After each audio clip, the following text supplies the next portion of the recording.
Hey guys, so it is Saturday, August 5th, 2023, and here I am drinking my Amare Happy Juice again. As you'll notice, I've chucked on some makeup today. My sunburn is finally healed enough. I feel I can wear makeup again.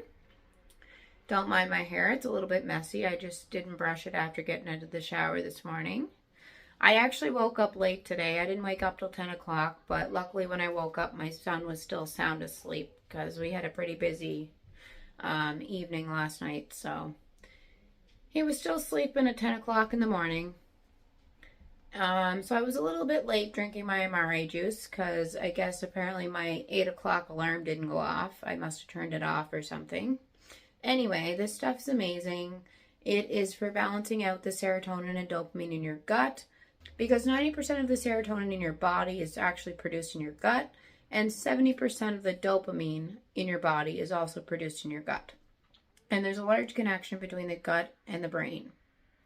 Now, I've had a lot of people ask me lately, what is this stuff? What is this drink? What is this juice? It is a gut health supplement, and it is meant to balance out the serotonin and dopamine in your gut and bring them back to a normal balance. And in doing so, it does a lot of things. It helps you sleep, it clears up your acne, it gives you motivation, it gives you energy, it gives you determination. It's just absolutely incredible what it does for you.